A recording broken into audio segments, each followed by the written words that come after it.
Hi, I'm Annie Covington, and I would like to talk with you briefly about the power of the tongue. Words are powerful.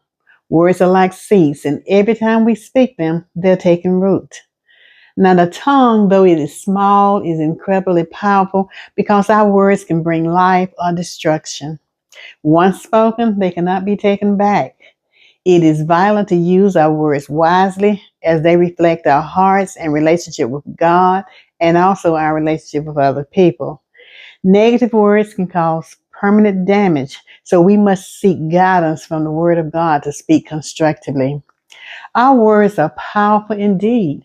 Proverb 18:21 tells us, death and life are in the power of the tongue, and those who love it will eat its fruit. This verse highlights how our words have immense power to either bring healing and encouragement or destruction and harm. Words are like seeds. Every time we speak, they take root and they grow. The scripture says, you will eat the fruit of your words. Fruit does not fully develop overnight. It may take time, but eventually you will become what you repeatedly declare. Therefore, only speak words that build up. Speak life into your heart and mind, and also in the hearts and minds of everyone you encounter. What comes out of your mouth proceeds from the heart. So let nothing that is destructive, demeaning, deceptive, or defiling be spoken. For as a single match can burn down a forest, your words can be just as devastating. Therefore, let your words bring life by being intentional with affirmation, healing, and encouragement, and let your tongue boast great things. The mouth of the righteous is like a fountain of life that leaves an impression. So let's reflect on the following question. How have words, yours or others, impact your life? Words that build up can speak life in those who hear them. Words spoken with wisdom and kindness are perceived as gracious, sweet, and healthy. They can shape lives in powerful ways. Now, this is validated by two verses I would like to give.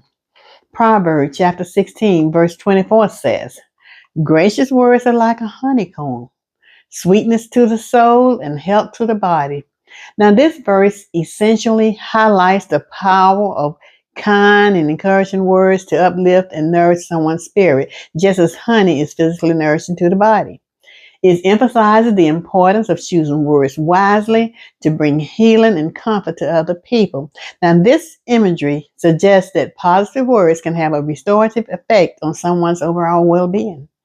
And Ephesians chapter 4, verse 29 says, let no corrupting talk come out of your mouth, but only such as is good for building up, as fit the occasion, that it may give grace to those who hear. Now, this verse tells us that we should speak carefully and thoughtfully, considering how our words will impact others. We should encourage others, not bring them down. We should be kind and forgiving, just as God has forgiven us. And we should use our words to show grace and glorify God. Some practical steps we can use to ensure positive speaks are, first of all, speak words of encouragement daily. Then use your words to uplift and inspire. And then declare positive affirmation over yourself, but also do the same thing for other people. Now, words that destroy will speak death, and too many words lead to sin. Gossip and slander can cause great harm, but without them, strife and quarrels will soon die down. Some verses that validate this is Proverbs again. Let's go back there, 26 and 20. And it says, for the lack of word, the fire goes out. For the lack of wood, the fire goes out. And where there is no whisper, quarreling ceases. Then we go again to Proverbs chapter 6, verses 16 through 19. And this is what these verses say. There are 6 things that the Lord hates: a lying tongue, a false witness who breathes out lies, and one who sows discord among brothers. A question to reflect on these are, have you ever regretted something you said in anger? How can you prevent that from happening again? Practical steps to avoid words that destroy are, first of all, avoid gossip and slander. Then think before we speak. Ask ourselves, is it true? Is it kind? Is it necessary? And then apologize for words that may have hurt someone. We must remember that taming the tongue is possible. True, it can be challenging, but with God's help, we can use our words for good. I'm going to give some verses and action steps to help. James chapter 1, verse 19 says, let every person be quick to hear, slow to speak, slow to anger.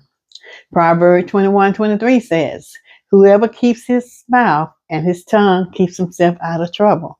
And then Psalm 141, verse 3 says, set a guard, O Lord, over my mouth. Keep watch over the door of my lips. Some action steps that we may use to help us are, number one, pray daily for God to guide your words. Pause before speaking. Think about the impact. Replace negative words with positive declaration. And as a final call for action, let's speak life. We have a responsibility to speak wisely and not be hurtful or malicious. If our words do not honor God, we should repent and seek change. Challenge yourself by doing the following. Try speaking only positive words for 24 hours. No complaining, gossiping, or negativity. Memorize and declare Proverbs 18:21 daily. And this is the verse that I gave you in the very beginning. And of course, apologize and seek reconciliation for words have caused harm. Remember, your words are powerful. Choose to speak life. As I conclude, I want to thank you for joining me today. If you were inspired, please share it with someone else so that they too can benefit. If you have comments or questions, just list them in the comment section below. And don't forget to share, like, and subscribe. So until next time, may God bless you.